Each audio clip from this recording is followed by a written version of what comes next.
안녕하십니까. 맥모닝 상담소 시작합니다. 저는 맥영순이고요. 옆에 홍성남 신부님. 예, 안녕하세요. 예. 홍성심리 상담소. 예. 홍성남 신부님 나와 계십니다. 네. 네. 오늘 아마 신부님이 이제 선정하신 프란치스코 교황님에 대한 이야기를 몇 번에 나눠서 하실 텐데요. 저희가 이것은 이제 한꺼번에 녹화를 4편 만들어 두기 때문에 이 영상을 보실 때 빨리 보시는 분도 계시겠고 조금 늦게 또 챙겨 보시는 분도 계실 테고 혹시라도 콘클라베에서 새 교황님이 선출되실 수도 있습니다. 그러니까 그 시제와는 꼭 연결시키지 마시고 우리 선정하신 프란치스코 교황님을 생각하면서 신부님 말씀을 들어주셨으면 좋겠습니다. 댓글 중에 제가 이제 댓글을 잘 보는데 예. 어마어마한 댓글이 하나 올라왔습니다. 예. 신부님한테 이 시대의 메시아십니다.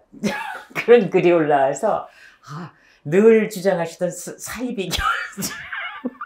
제가 메시아라고요? 네. 저 메시가 아니고 홍신대요? 네, 아주 좋으셨나 봐요. 네, 예. 이제 감사한 마음으로 받았습니다. 네, 자 이제 모든 초점은 그 콘클라베에 모여 있지만 예.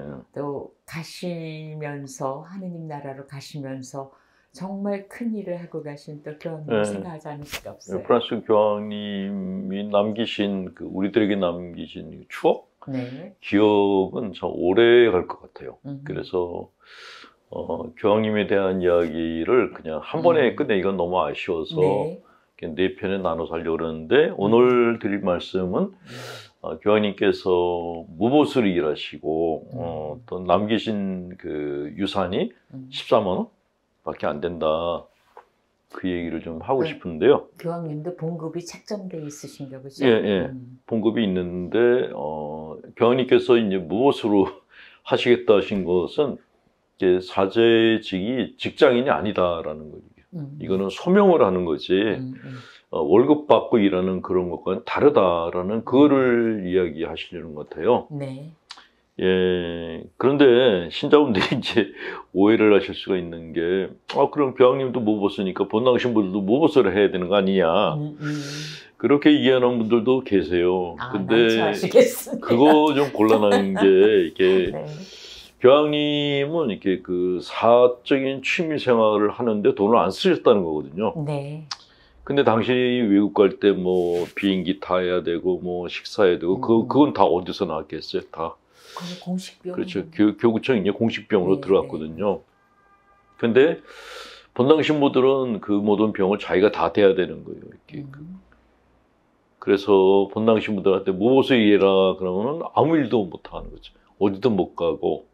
예를 들어 뭐 자동차 같은 경우에 교황님은 이제 교황청에서 운영비가 나오지만 본당 신부들은 자기 돈으로 차 사고 굴리고 기름값 다 대야 되거든요. 네. 네, 그래서 그거는 좀 구분을 해주시고 본당 신부님들한테 교황님도 무보수니까 당신도 무보수로 하시오. 이런 무리한 요구는 하지 마시고요.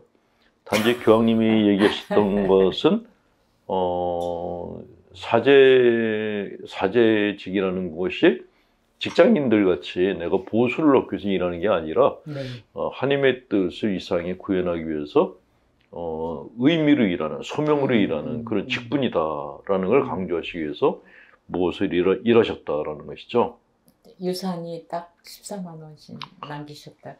예, 그거는 어떻게 보면 당신이 가진 것을 다른 사람들한테 다 나눠주고 떠났다는 의미인데, 뭐 교황님뿐만이 아니고 또 많은 그 수도자들, 사제분들이 돌아가실 때 되면 다 나눠주고 떠나요. 네. 이렇게 뭐 유산으로 뭐 큰 돈을 남기고 큰 재산 남기고 떠났다는 신부님들 얘기는 거의 못 들었어요.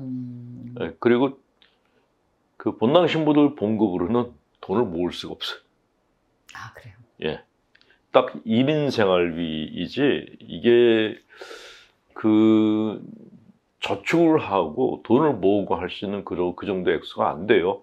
예. 그래서 많은 본당 신부들도 죽고 나면은 그렇게 돈이 그렇게 많지 많이 남기질 못하고 되게 저희가 또 유언장을 쓰는데 유언장 쓸 때 이렇게 자기가 가진 걸 다 복지시설에 다 보내라고 써요.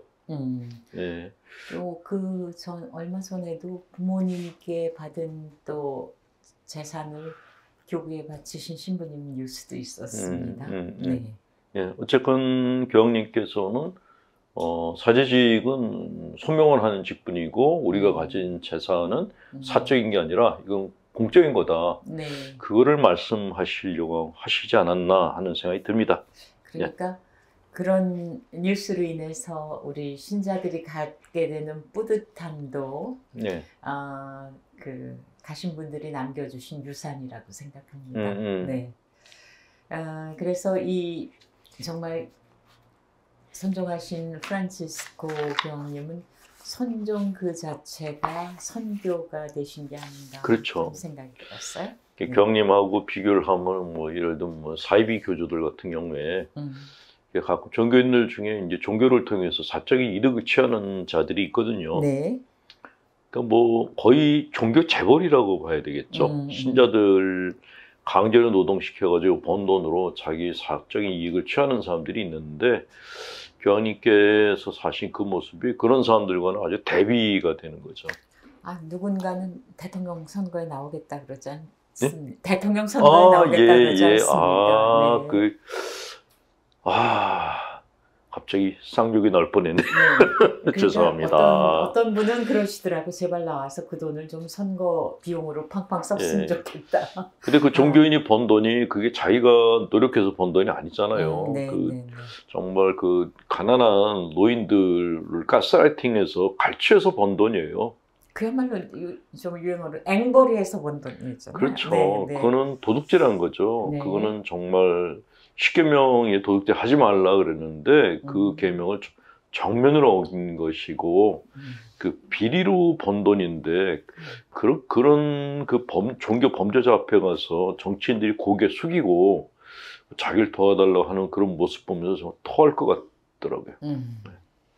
네, 이제 4번에 걸쳐서 신부님께서 프란치스코 교황님에 대한 이야기를 나누고 싶다고 하셨는데요.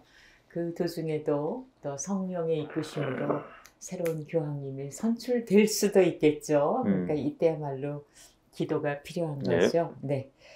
자, 오늘 상담으로 들어가겠습니다. 이 시간에 상담을 원하시는 분은 아래 메일 주소로 보내주시기 바랍니다. 저는 동생을 편애하시는 부모님 때문에 어려서부터 동생과 사이가 좋지 않았습니다. 그러다 작년에 무신론자였던 제가 하느님을 따르게 되면서 지난날의 잘못들을 돌아보게 됐고 저는 동생에게 그동안 질투해서 너를 힘들게 한 점 미안했다. 이렇게 사과를 했습니다. 제가 사과하니 동생도 저에게 사과했고 서로 화해를 하게 됐습니다. 그런데 화해도 잠시 동생은 저와 조그만 갈등이 생길 때마다 어린 시절의 일들을 들추면서 제 죄책감을 들쑤십니다. 저는 늘 미안한 마음이 있었지만 동생이 그럴 때마다 저 역시 억울한 마음이 들고 화가 나서 다시 싸우게 됩니다. 현명하게 대처하고 싶지만 그게 잘 안 됩니다. 저를 원망하는 상대에게 용서받을 때까지 미안하다고 사죄해야 하는지 아니면 다른 더 좋은 방법이 있는지 궁금합니다. 이런 내용. 예. 우선 형제님인지 자매님인지 모르겠는데 형제님 같죠? 형제님 같아요. 예. 형제님께서 동생에게 어린 시절의 잘못을 사과하신 것은 정말 큰일을 하셨다고 생각돼요. 대개는 시간이 지나면은 다 잊어버리잖아요. 예. 근데 신자가 되시고 난 다음에 내가 잘못한 게 있었구나. 동생한테 사과하신 것은 정말 신자로서의 가장 바람직한 자세를 보였다고 생각됩니다. 근데 문제는 상대방의 반응이 문제인 거죠. 동생이 형이 사과했을 때 동생이 그럼 어떤 반응을 보여야 되냐 하면은 형이 사과하는 걸 들으면서 사실 나도 잘못이 많아 라고 같이 사과를 해야 돼요. 했겠죠? 거기까지는 했겠죠. 네. 근데 그게 동생도 애매한 사과를 거예요. 했대요. 근데 그게 서로 사과를 해야지 화해라는 게 되는 거거든요. 네. 근데 동생이 나중에 그 형이 잘못한 거를 다시 건드려요. 네. 그거는 사과를 안 했다는 거예요. 아. 겉으로만 하고 네. 속으로는 그게 아니라는 거죠. 네. 그리고 더 문제는 이 뭔지 몰라도 동생이 형의 목줄을 잡고 흔들고 있구나 하는 생각이 드는 거예요. 아, 네. 자꾸 과거사를 들추는 거예요. 네. 예를 들어서 뭐 부부가 같이 지내는데 남편이 과거에 잘못을 했어요. 네. 그 사과도 했어. 네. 근데 부인이 생각날 때마다 남편의 그걸 건드려. 네. 왜 그럴까요, 그건? 남편의 옛날 과거를 아직 이게 다 타지 않은 거죠. 화가 안 풀린 게 하나 있고요. 네. 또 하나는 내가 지금 뭘 잘못하고 있을 때 상대방이 내 잘못을 못 보게 하려고 상대방 과거를 건드려. 아, 이게 지금 일종의 얘기하신 공격설이에요. 거는 저희가 예. 생각하지 못했던 거예요. 그런 이렇게 자기 방어하기 위해서 네가 옛날에 잘못했잖아. 네. 그래서 이건 좀 형이 억울하겠다. 근데 형은 동생의 전체를 보는 게 아니라 동생이 자기를 건드리니까 동생을 못 보고 자기만 보는 거예요. 내가 잘못한 것만. 네. 죄책감. 예. 그 죄책감이라는 거는 상대방을 보는 게 아니라 나를 보는 거거든요. 그렇죠. 네. 그것도 나의 부정적인 면을 보는 거기 때문에 사람들을 이렇게 그 통제하는 방법 중에 하나가 그 사람의 죄책감을 건드리는 거예요. 네. 그 사이비 교주들 그걸 제일 많이 쓰는 거예요. 하나님이 너 같은 거 용서할 리 없어. 그러면 이 사람은 그 교주의 잘못을 못 봐요. 자기 잘못만 보지. 그리고 심지어는 내 잘못을 용서해주고 나를 구원해줄 수 있는 거는 이 교주밖에 없어라고 하는 그런 구조 안에 들어간다는 거죠. 근데 동생이 그 사이비 교주들하고 비슷한 방법을 쓰는 거예요. 형이 계속 형의 잘못을 건드려. 그거는 어떻게 보면은 그 형을 나한테 사과한 형을 화풀이 대상으로 삼고 있거나 형한테 보여주고 싶지 않은 자기의 뭔가가 있거나 그러니까 뭔가가 있는 거예요. 불편한 뭔가 있으니까 형을 자꾸 건드리는 거예요. 그래서 이럴 때는 제가 사연 보내주신 분한테 얘기한다면은 내가 동생한테 저지른 잘못이 너무 커. 뭐 사람을 죽였다거나 뭐 이 정도까지 커. 그러면 그건 평생 속죄를 해야겠죠. 근데 그렇게 크질 않아. 나도 사과했고 동생도 같이 사과했어. 사안이 작은데 그걸 끝까지 물고 늘어져. 그러면 내 문제가 아니라 저쪽에 문제가 있는 거예요. 그럴 때는 안 만나는 게 좋아요. 그 사람이 내 목줄을 잡고 끝까지 끌고 다닐 가능성이 높아요. 근데 그런 경우에는 그건 형제라고 할 수가 없죠. 형제라는 거는 잘못을 덮어주고 형제로 감싸주는 게 형제인데 이거는 그게 아니잖아요. 그래서 좀 이거는 좀 동생의 의도가 좀 불순스럽다 그런 생각이 들어서 그냥 이렇게 안 보고 사시는 게 낫겠다. 동생이 찾아와서 사과할 때까지는 먼저 가서 사과하지 말아라. 사과는 먼저 다 했어요. 그럼 끝난 거지. 그것도 어렸을 때 문제인데. 근데 신부님, 저는 신부님 얘기에 반대하는 게 아니라 한번 이제 상상을 해보고 의문이 나는 걸 여쭤보고 싶은데 그 이윤상 선생이 작시한 것 중에 뭐가 있냐면 사랑이라는 그 시가 있는데요. 탈대로 다 타시오 타다 말진 부디마오 이런 구절이 있어요. 그런데 이제 어떤 사람하고 감정이 있을 때 다 털어냈다고 생각했는데 정말 그때 왜 내가 정말 어렸을 때 속상하고 그랬던 거 정말 나 그거 못 잊겠어 하고 털어내고 싶어서 하나둘씩 끄집어내는 것도 있는데 그것도 신부님 말씀하신 그 범주에 들어갈까요? 만약에